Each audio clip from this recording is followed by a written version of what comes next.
Now, there's been one buzzword at this year's Conservative Party conference. It has been fairness. When the Chancellor, George Osborne, announced he was capping the amount of benefit a family could receive in a week to £500, he said he was striking a blow for fairness. And then when he revealed that higher rate taxpayers were to be stripped of their child benefit, he justified his decision as tough but fair. Same word again and again and again.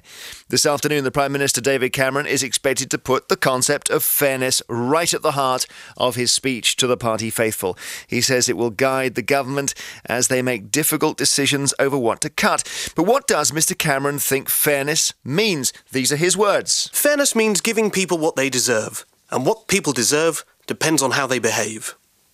Fairness means supporting people out of poverty, not trapping them in dependency. That's what it'll say this afternoon. Do you agree with him?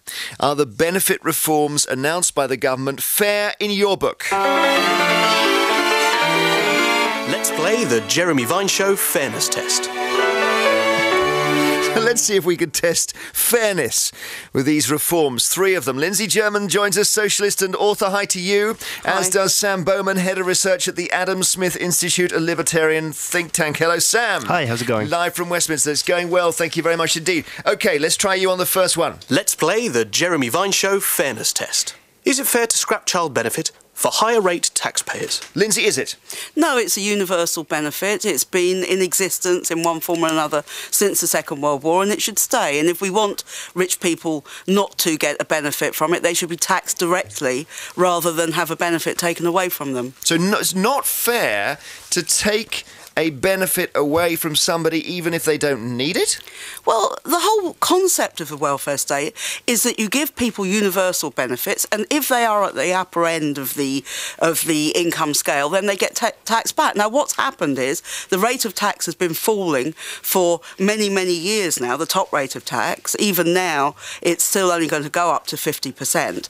And in that situation, it means that the people who get the benefits, who are better off, don't pay it back in tax. That wasn't the idea of it. And if we had a high rate of tax, it wouldn't happen. Sam Bowman, does taking child benefit away from somebody on £50,000 a year pass the fairness test? Yes, it does. I mean, for me, fairness is about directing help to the people who need it most. And people who are earning over £44,000 a year aren't people who need child benefit. They do not need this payment. And at times like this, when we're in basically a budgetary emergency, we need to cut this money that we give to them. It's not going to hurt them anywhere near as much as it would hurt if we take it from the poor, and that's the alternative. It's strange, because I thought you two were going to be the other way around. Sam, you could argue from the right-wing perspective that somebody on £50,000 a year has paid more tax, so they're more deserving of the benefit. Well, I think we should cut out the middleman. I think the duty of the government is to try and cut taxes for people who need that cut, to try and stimulate business and stimulate jobs, but not to pay money to people who don't need it. It doesn't make sense for the government to be paying £20 a week to somebody who's earning £44,000 a week, or a year, excuse me.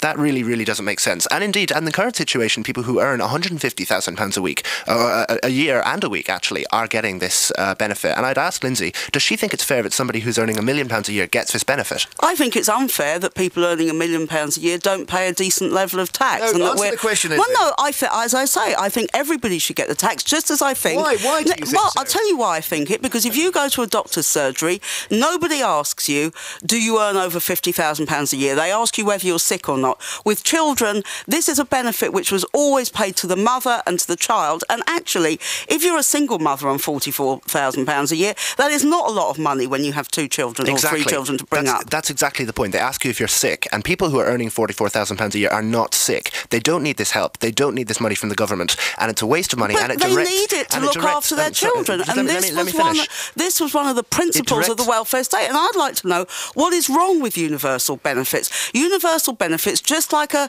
proper healthcare system, just like a proper transport system, and just like a proper education system, should be a right in this country. And if people can afford to work and to pay taxes, that is good, and they should benefit from these things when they don't. The problem with it is that it directs resources away from the people who need it most. And I think it's incredible that you're sitting there trying to defend this benefit for the rich, when really we're in a situation there have to be cuts made. The question is, do we make cuts across the board? Why do there have to be cuts made in benefits? Let me finish, You could make cuts in Trident, 75 am I billion. allowed to finish? Wait a minute. No, because we're going to go on to the second one. Here we go. Ready? Let's play the Jeremy Vine Show fairness test.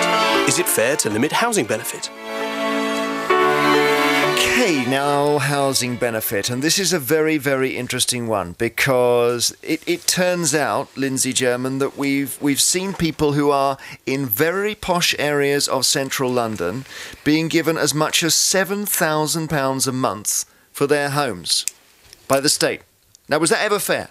Look, what is not fair there is that there is not proper social housing. The people who benefit from this are the private landlords who put up the rents all the time. I'm in favour of rent controls, I'm in favour of building council houses, and I'm also in favour of poor people living in central London. I don't think that poor people should be driven from the middle of the cities because the rich want to make it their playground. We've got your context, I understand that, but stick on this point. Is it right that somebody called Francesca Walker, 33 years old, was housed in a 5-bedroom, 3-storey villa by Kensington and Chelsea Borough Council at a cost to taxpayers of £7,600 a month? But, Jeremy, I think we've got to get away from these individual stories. Most people... Well, she needed to live somewhere. Well, maybe she had lots of children. Maybe that was the situation. She had eight children. She had 8 children. Well, she needs a big house if she has 8 children. Now, I'd rather these houses were owned by the local council, but Kensington, Chelsea and Westminster have been some of the worst councils at building council houses. I'd rather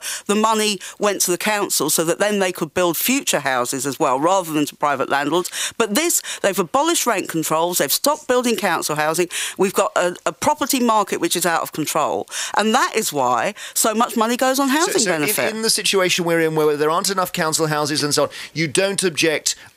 On the principle of fairness, you do not object to people having those rents paid for them. I think that, again, if people are entitled to housing benefit, they should get housing benefit. Okay. But it would be a lot cheaper to start building new council houses. You said that. Well, but that is part of the thing. We need to start from where we are. Yeah, but it used to be that housing, the subsidy on housing was to the house. Now it's to the individual, and that is wrong. Sam Bowman, is it fair to say to these people, you cannot have this much housing benefit, no matter how much you may need to live in Kensington or Knightsbridge or Westminster?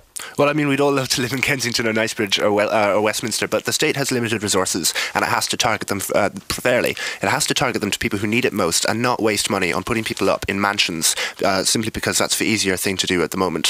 What needs to be done is taking a look at this and seeing how housing benefit can target people, put them up in houses until they can find a better place to live and until they can get themselves back on their feet. But spending £7,600 a month, that's a lot more than I spend on rent. It's a lot more than I would say most of your listeners spend on rent, and it's a lot more than the council should be spending on rent. But it only gets you a house the same size as you would get in a suburb of Manchester or Edinburgh or Glasgow. It's just a particular issue with London, isn't it? And rental in London being, I don't know, there's another story here, family of 8 Afghan immigrants housed in a £1.2 million house in Ealing.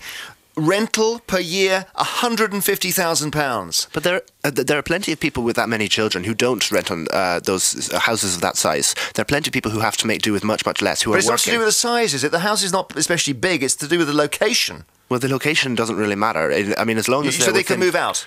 They can move out of London? No, not out of London, but they don't need to live in a mansion. They don't need to live in places who is going to do all the work in London if these people are driven out? Who will clean the streets? Who will work in the hospitals? Who will do all those Sam, things? hang on.